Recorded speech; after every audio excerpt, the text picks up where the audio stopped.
Separados de mí, nada. Juan 15, versos 1 al 11. La vida es hermosa, de ello no hay duda, pero me atrevo a decir que también la vida es canija. A veces nos trata sin consideración alguna.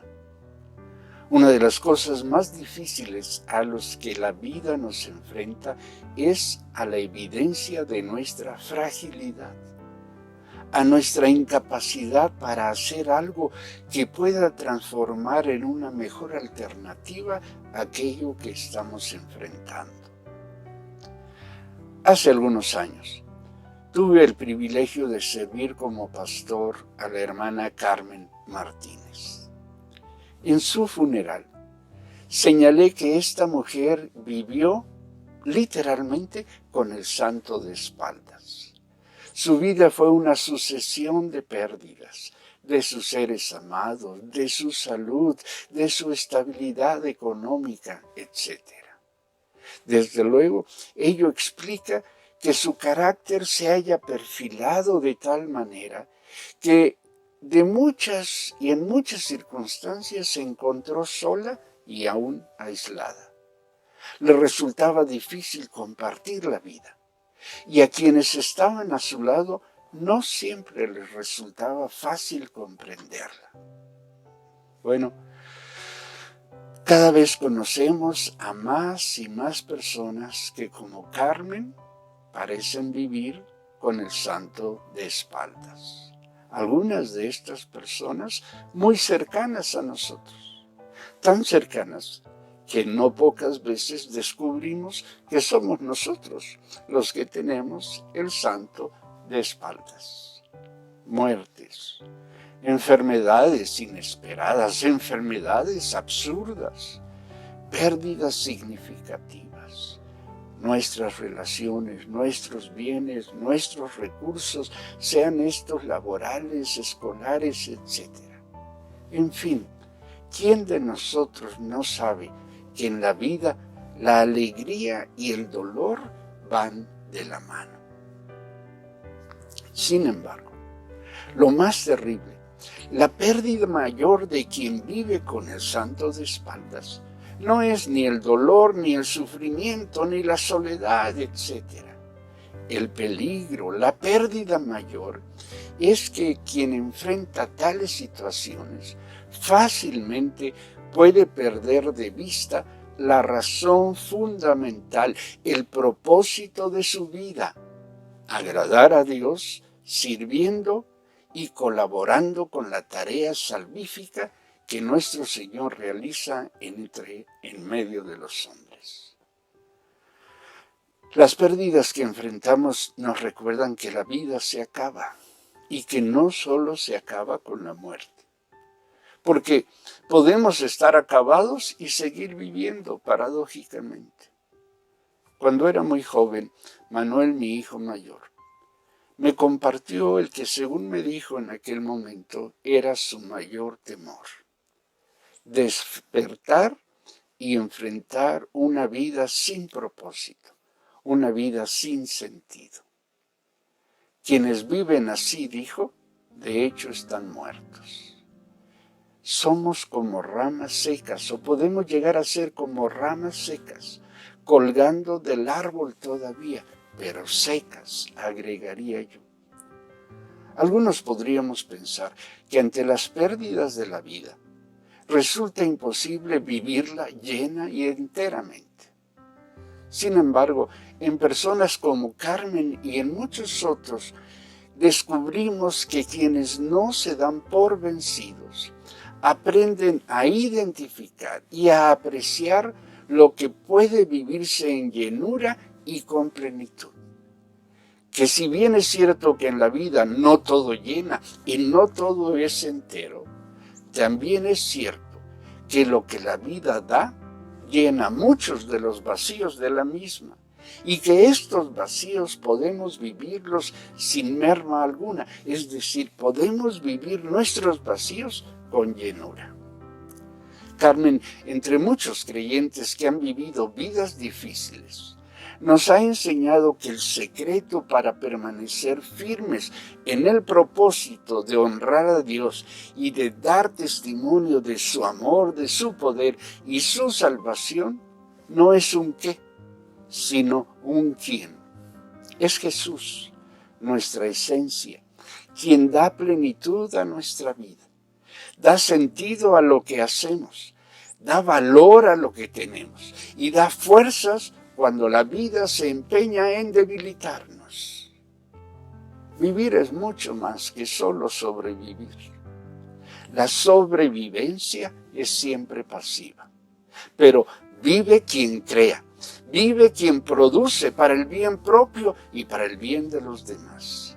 Sobre todo, vive quien produce frutos abundantes y frutos permanentes que honran a nuestro Dios.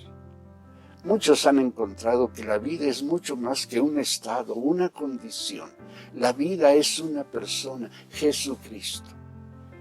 Han descubierto que ante las adversidades que enfrentamos, Jesucristo hace la diferencia, es la diferencia que nos lleva del vivir escasamente a vivir de una manera fructífera, dejando aún huella en otros, sembrando semillas que producirán fruto y fruto abundante aún después de nuestra muerte física, aún después de cuando nosotros no estemos aquí.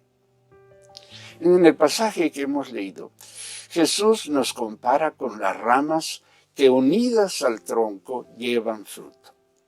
Su advertencia en el sentido de que separados de Él nada podemos hacer, establece un principio que no tenemos el derecho a ignorar. Claro que se trata de un principio animado y dimensionado por la fe en Cristo. No podemos esperar comprender este principio a menos de que tengamos fe, a menos de que estemos dispuestos a correr el riesgo de la fe en el Dios de Jesucristo. La fe dimensiona y estructura nuestra vida. La fe explica nuestra vida, le da sentido y dirección, también la sustenta. Para empezar, la fe nos recuerda que la vida es más, mucho más que el vestido y que la comida. Y al hacerlo así, nos anima a la trascendencia.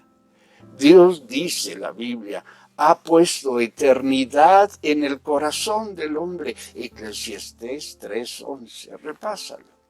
Es decir, Dios nos ha creado con el deseo de trascender, de ir más allá de nuestras circunstancias. Pero Dios no solo ha puesto tal deseo en nosotros, sino que también ha provisto el medio para que logremos tal deseo, tal trascendencia. Y este medio es Jesucristo mismo. Muchos que aparentemente sumaron más pérdidas que ganancias en la vida, también nos han dejado un testimonio de valor y de esfuerzo. Pero descubrimos que lo que anima el valor y lo que explica el esfuerzo de estas personas no es lo que se ha perdido, sino lo que se ha logrado alcanzar y conservar en cada etapa y a lo largo de la vida cuando ésta se vive con nuestro Señor Jesucristo. El valor dado por la presencia de Cristo en nosotros es subsistencia, es decir, es mantenerse firme en medio de cualquier circunstancia. Quien está unido a Cristo permanece en equilibrio y pudiendo conservar lo que ha logrado. Valor no es temeridad, arrojo necesariamente. Valiente es quien permanece firme ante las dificultades de la vida. Y esta firmeza resulta de nuestra comunión con Jesús. Desde luego, el valor es una opción, porque se elige el ser valiente o no serlo. Pero seamos claros. Esta es una decisión consecuente, es decir, es una decisión que resulta de nuestra primera decisión de permanecer en Cristo o no hacerlo. Esforzarse es resistir. quien se determina a permanecer en equilibrio, a mantenerse en el control en medio de los vaivenes de la vida, siempre encontrará resistencia, siempre encontrará oposición, de adentro y de afuera. El apóstol San Pablo lo dijo así: desde que llegamos a Macedonia, no hemos tenido ningún descanso, sino que en todas partes hemos encontrado dificultades, luchas a nuestro alrededor y temores en nuestro interior. Segunda los Corintios 7:5. Luchas a nuestro alrededor y temores en nuestro interior. ¿Quién no sabe de esto? Estar dispuestos a permanecer no es suficiente. Hay que pagar el precio que ello representa. Hay que resistir la oposición que sale de nosotros mismos y la oposición que encontramos en las circunstancias de la vida, y aún la oposición que encontramos en las personas que nos rodean. En la vida, tanto las adversidades como los logros pueden ser usados por nuestro enemigo, el diablo, para animarnos, para motivarnos a dejar de estar unidos a Cristo. Por ello es tan importante comprender que estar vivos, vivir plenamente, es y resulta del estar unidos a Él. Respirar, comer, trabajar no es garantía de que se está vivo. Solo quienes estamos en comunión con Jesucristo, producen frutos de vida, trascienden. Solo quienes están en comunión con Cristo superan el obstáculo de la muerte física, pero también de la muerte del propósito, de la muerte de la trascendencia, de la muerte del gozo, de la alegría, y acceden a la vida plena, la vida eterna en Cristo Jesús. Cuando todo se nos acaba, estando en Cristo tenemos todo. La fe nos dice que quien está en Cristo, aunque muera, vivirá. Juan 11:25. Lo que esto significa es que el cómo de nuestra vida no tiene el poder para definirnos. Quien nos define es Cristo, es nuestra relación con Él. Sin Él, nada. Con Él, todo. Hoy que estamos vivos, que todavía podemos decidir hacerlo, es tiempo de que nos volvamos a Dios una y otra vez, en cada circunstancia de nuestras vidas. Es tiempo de que restablezcamos una relación con Él, haciendo nuestra la obra redentora de Jesucristo, haciendo nuestro el amor de Dios en Cristo. Para vivir la vida unidos a Cristo y así vivirla plenamente, necesitamos poder. Necesitamos del poder del Espíritu Santo. Déjame decirte algo radical y quizá alarmante. Lo que estás enfrentando, lo que viene a tu vida, tiene el poder de destruirte, tiene el poder de acabar contigo, aunque sigas respirando, comiendo, haciendo lo que haces. Y todo lo que puedes, todo lo que sabes, todo lo que tienes, no es suficiente para impedir tal destrucción. Solo el poder del Espíritu Santo, solo el poder de Dios en tu vida puede librarte del poder de las adversidades presentes y aún de las adversidades venideras. Jesús fue categórico cuando dijo: separados de mí, nada pueden hacer. Y me parece conveniente parafrasear tal expresión y dejarla así: separados de mí, nada. Animo a quienes están separados de Cristo a que se unan a Él, a que se arrepientan de su pecado y se vuelvan a Dios. Los animo para que sean bautizados y para que así reciban el don del Espíritu Santo, para que al volverse templo del Espíritu Santo sean animados entonces por la vida de Cristo, y entonces, al permanecer en su amor, puedan podamos alegrarnos con Él y así nuestra alegría será entonces completa, según asegura Juan 15:11. Pero también te animo a ti, que conoces a Cristo, que has recibido la luz, saboreado el don de Dios, tenido parte en el Espíritu Santo, que has disfrutado el buen mensaje de Dios y el poder del mundo venidero, Hebreos 6:4, te animo para que fortalezcas tu unión con Cristo. Te animo para que te propongas permanecer en comunión con Él.